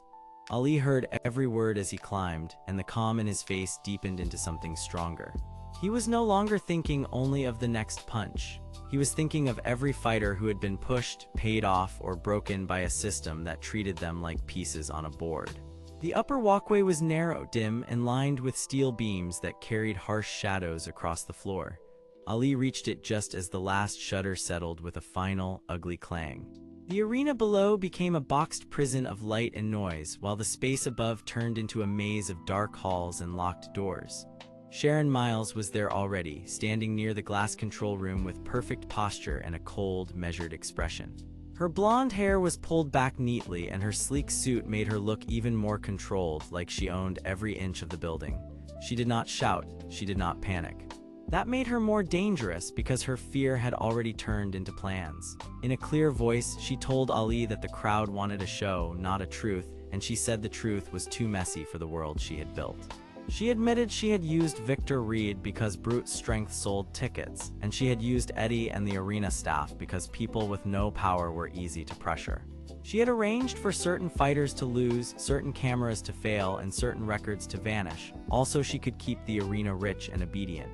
Ali listened, and the revelation struck him harder than any punch so far because the whole system had been built on fear, shame, and silence. Then the twist became clear. Victor was not only Sharon's champion, he was also her first prisoner. He had won too many fights to walk away, and Sharon had used that against him, promising glory while threatening to ruin his name if he ever disobeyed. Victor had not become cruel for nothing. He had become hard because Sharon had taught him that strength was the only thing that kept him standing. For the first time, Ali saw the man inside the champion, and he saw how deeply the lie had reached. Victor stepped between Ali and Sharon, but his posture had changed. The cold stare was still there, yet it now carried frustration and shame. He told Ali that he had never wanted this life, but Sharon had made him believe he had no other path. He said every victory had felt empty because each one had only tightened the chain around his neck. Sharon snapped back that he belonged to her success, that he was built to keep the crowd obedient and the money flowing, and that nothing would change tonight. But Eddie, trembling and pale, surprised everyone by moving fully into the hall and saying he had copies of the maintenance logs in a hidden cabinet below the control room. He had kept them because something inside him had always felt wrong, and now he was ready to risk everything to expose it. Coach Henry moved beside Ali, his broad shoulders steady, and he reminded Ali that truth was not always loud. Sometimes truth was a hand reaching out when fear said to stay still. Ricky joined them, bruised but standing, and the three of them formed a line that made Sharon take her first step back. Ali did not rush. He looked at Victor and saw a man trapped by pride and pressure, not a true enemy anymore. That did not erase the damage, but it changed the shape of the fight. Ali lowered one glove, then spoke directly to Victor and said power built on fear always breaks sooner or later. He said Sharon had used them both, and if Victor wanted his name back, he had to stand for himself now. Victor hesitated, and that hesitation was enough. Sharon reached for the control switch beside her, but Eddie lunged forward and knocked her arm away just enough to stop the lock from sealing. The room burst into confusion, alarms flashing red across the ceiling as the system began to fail. Footsteps thundered from the stairwell, more guards were coming, and the last safe window was closing fast. Ali moved at once, not to finish the fight, but to open the path. He crossed the walkway in a blur of balance and control, using quick footwork to drive back the first guards without hurting them more than needed. Coach Henry pulled Eddie toward the service cabinet, while Ricky held the hallway door against the pressure of the men outside. Victor stood still for one long second, then made his own choice. He turned away from Sharon, took one heavy step toward Ali, and used his great strength to slam the control room door shut before Sharon could slip through. That single act changed everything. Sharon stared at him in disbelief, her perfect plan shaking apart in her own hands, and Ali saw the fear beneath her anger at last. She had never cared about the fighters. She had cared about control, and now control was slipping away. The hidden cabinet opened, and Eddie pulled out the maintenance logs, the camera records, and a stack of sealed payment sheets that proved the fixed matches and the forced delays. Ricky handed the papers to Coach Henry, who looked at them with a grim nod and said the truth was finally ready to leave this place. But the danger was not over yet. The arena was still locked, the crowd still roared below, and the upper level still held one more secret path that led deeper into the building. Ali stood in the flashing red light, breathing hard but steady, his face calm again and his eyes bright with purpose.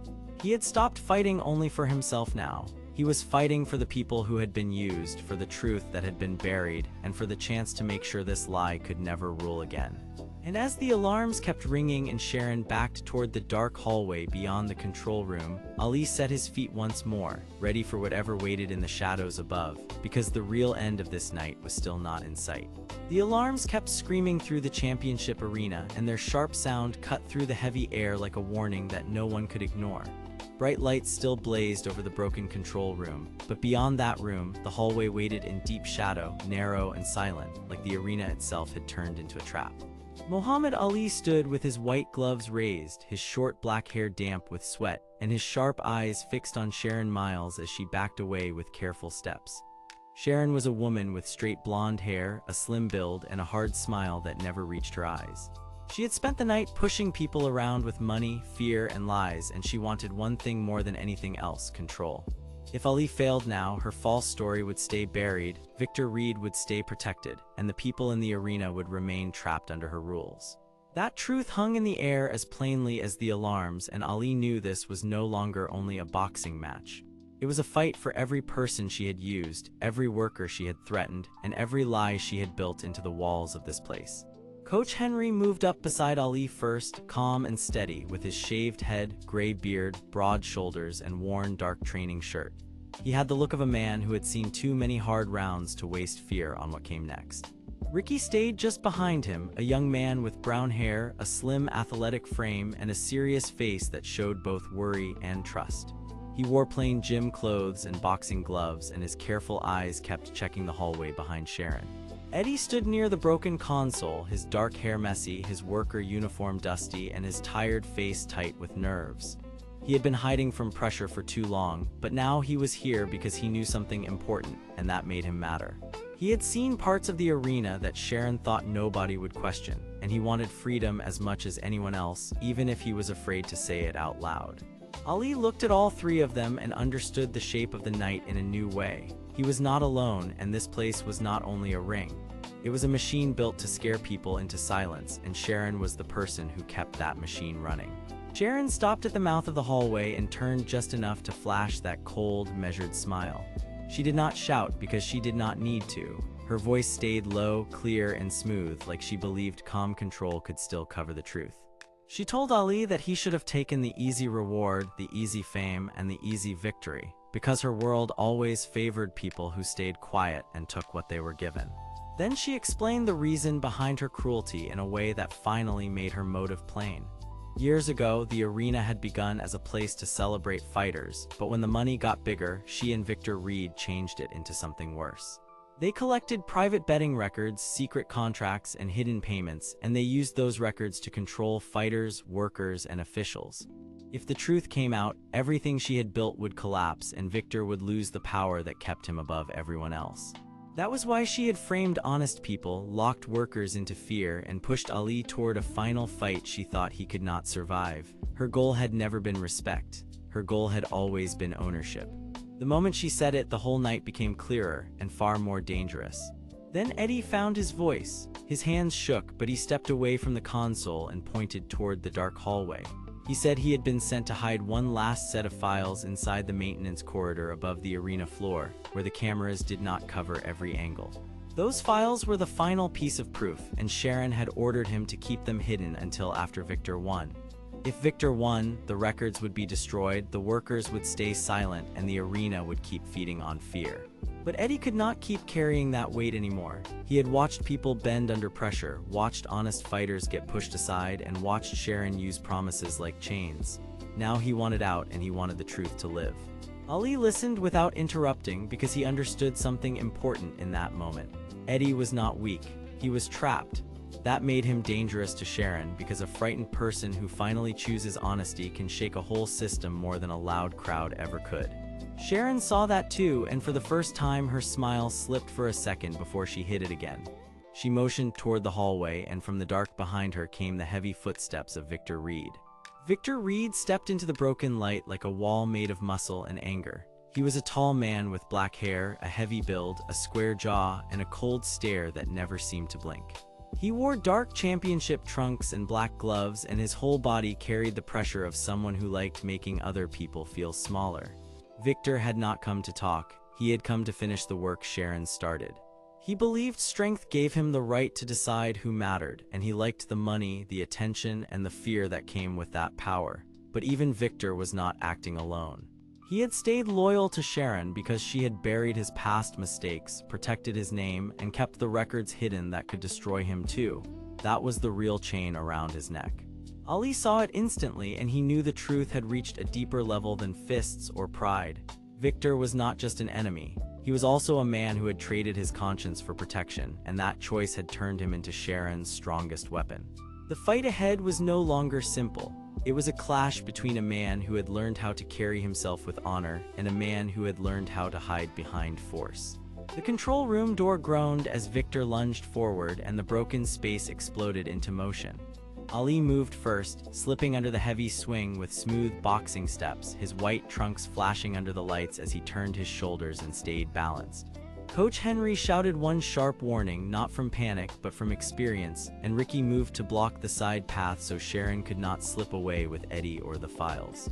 The hallway filled with tension, and the alarms still rang above them, making every breath feel too short. Victor pressed hard, driving forward with power meant to overwhelm, but Ali met him with calm timing instead of fear. He used quick footwork, small angles, and clean punches that forced Victor back half a step, then another.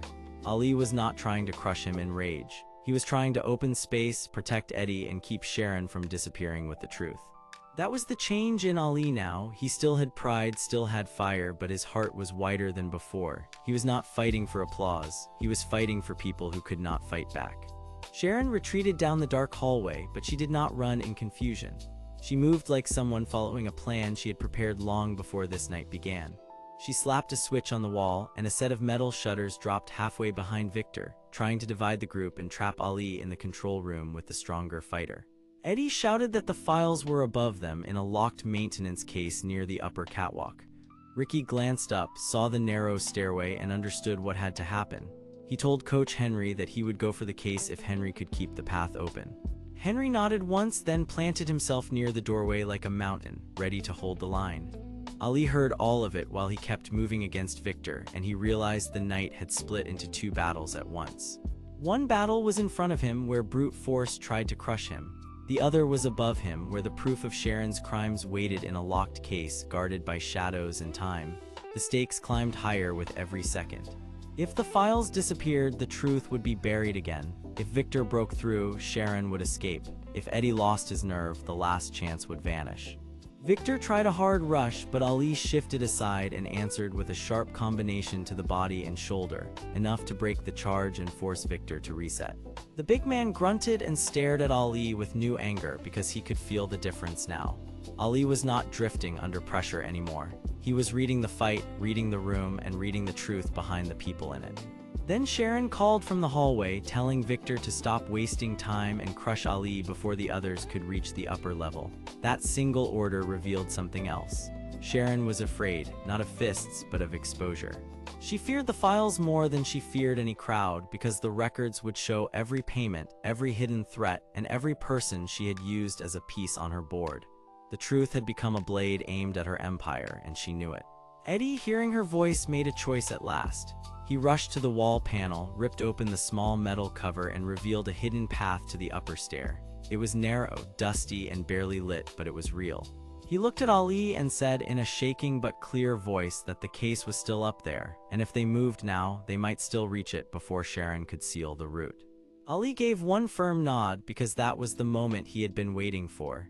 He understood the deeper fight now. He was not just trying to win against Victor. He was trying to break a system built on fear, and that kind of victory would not come from one punch alone.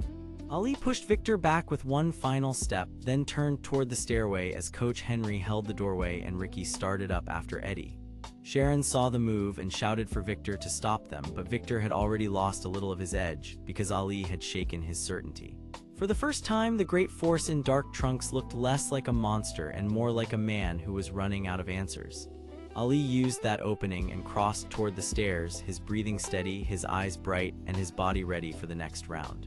Behind him, Coach Henry locked eyes with Victor and said nothing at all because his silence carried its own challenge. In front of Ali, the hallway climbed into deeper shadow, and somewhere above, the maintenance case waited with the missing proof inside it. Sharon was still somewhere in the dark, still planning, still trying to save herself, and that meant the night was far from over. But now the path had changed. The truth was close enough to touch, Victor had begun to crack, and Ali had become something greater than a fighter chasing a win. He had become the man people could trust when the lights went out, and as he stepped into the shadows above, the next danger was already rising to meet him. Above the bright roar of the championship arena, the upper catwalk stayed cold, narrow, and full of hard shadows. Metal beams crossed over the giant room like ribs, and weak lights blinked over cracked walls and old wiring.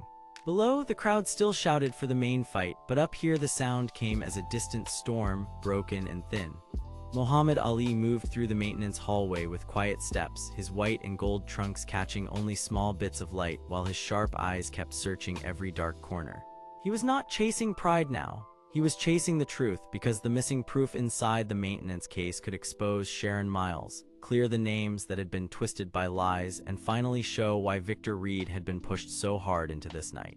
Ali knew the stakes were bigger than a match. If the case was taken, the truth would sink again, and if Sharon reached it first, she could rewrite the whole story before anyone had a chance to stop her. Behind Ali, Coach Henry climbed the metal steps with slow, steady strength, his shaved head and gray beard hard to miss even in the dim light. He had the broad shoulders of a man who had seen too many false promises, and his calm voice kept everyone focused when fear tried to take over.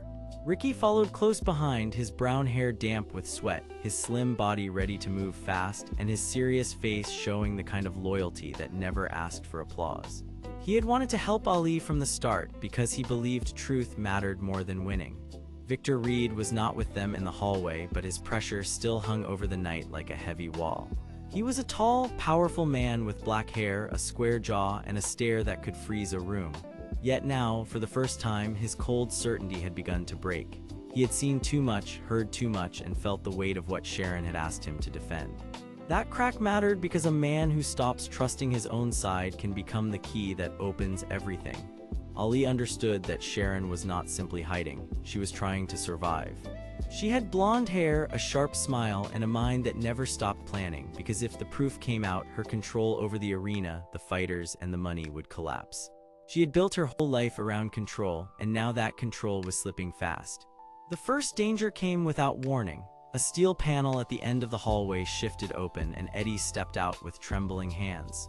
He was a weary arena worker with dark hair, an average build, and a face that looked tired before the night even began. His uniform was stained with dust, and his eyes kept darting toward the stairs as if he expected someone to appear behind him at any second. Eddie was not brave by nature, but he had found the maintenance case earlier while checking the hidden panels above the arena floor. Inside it was the missing proof, sealed in a taped envelope with records, notes, and one small ledger that linked Sharon to the stolen arrangements around Victor. Eddie had wanted to turn it in, but Sharon had cornered him and scared him into hiding it. She had promised him safety if he stayed silent, and she had made it clear that silence was the only reason he was still standing there. Now he looked at Ali and the others with a face full of worry and shame. He told them that Sharon was coming up the west stairwell and that she had brought 2 security men with her, both ordered to recover the case before anyone could read it. Ali did not waste time. He told Eddie to stay behind him because this night needed people who would not run when the truth turned sharp. Then he asked where the case was hidden now, and Eddie pointed to a narrow service door at the far end of the hallway where a broken lock hung loose beside a stack of metal cables. When Ali reached the door, he found the case exactly where Eddie had said, but he also found the trap around it. Thin wire lines crossed the floor in neat rows, and one wrong step would slam the door shut and lock the hallway tight. Sharon had expected him to come. She had built fear into the path itself because she knew brute force alone would not be enough to stop Muhammad Ali. Coach Henry crouched low and studied the wires, then showed Ricky how to lift them with the edge of a wrench without setting off the pressure latch.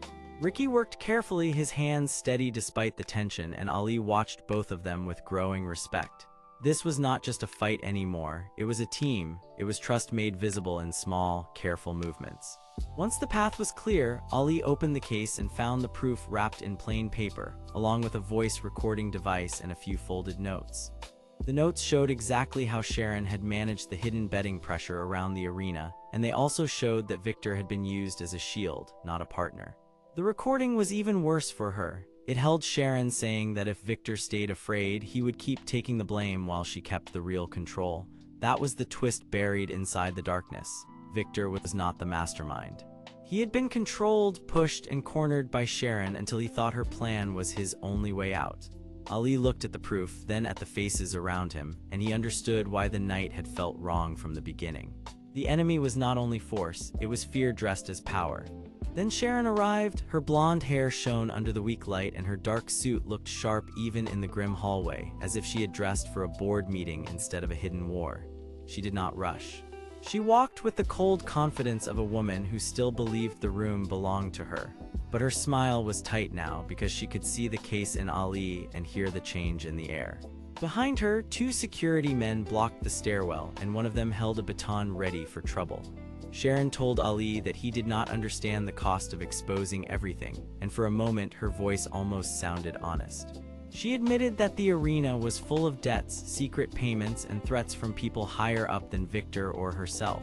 She said she had kept the system moving because if it fell apart, a lot of innocent workers would lose their jobs and fighters would be left with nothing. But that explanation only went so far. Ali saw the real shape beneath it. Sharon had not been protecting people first, she had been protecting her own control first, and the workers had been her excuse. Victor stepped out behind the stair rail a second later, his black hair damp and his heavy frame tense, and he did not look like a cold wall anymore.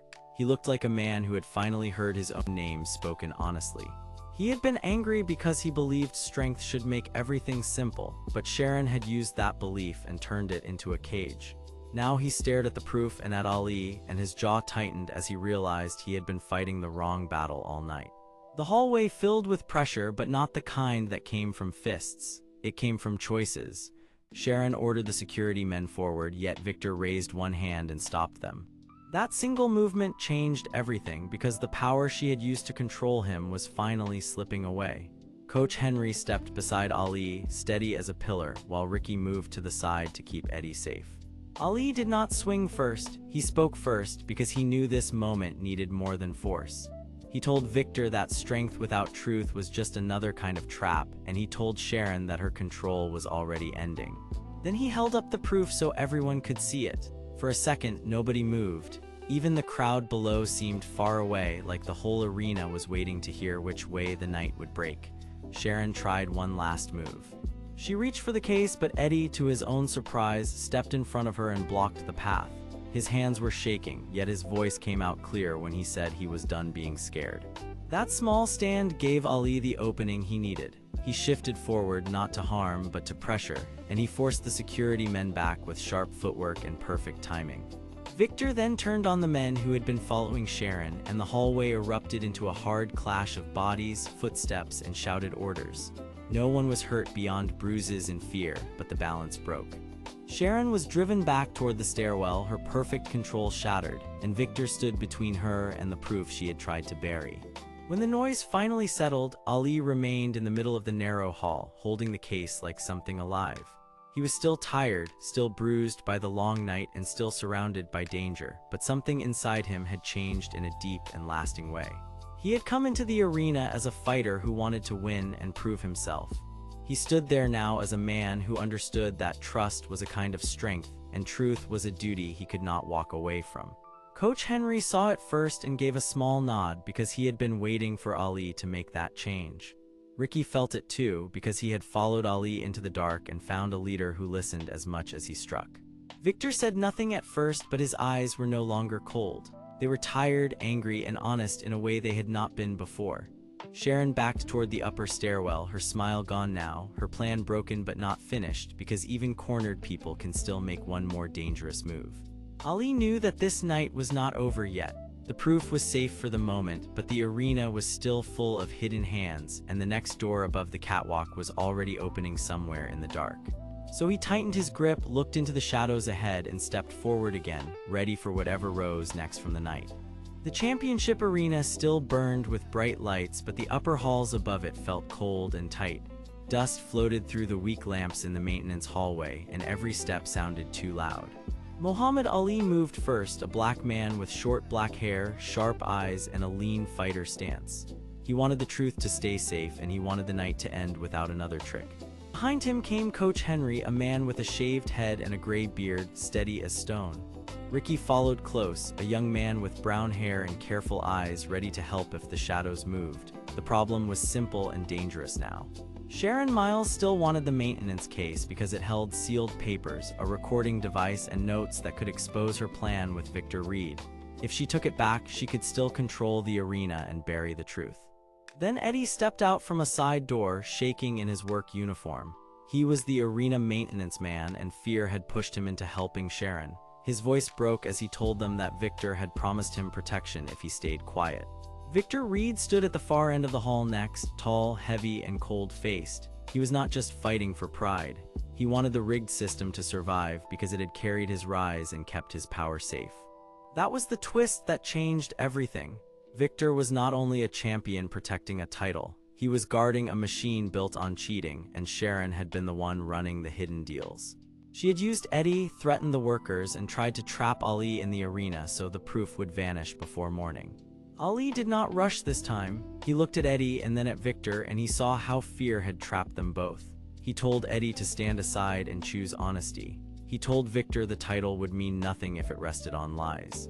Then Sharon tried one last move from the stairwell, but Ricky blocked her path, and Coach Henry pinned her plan in place with calm orders.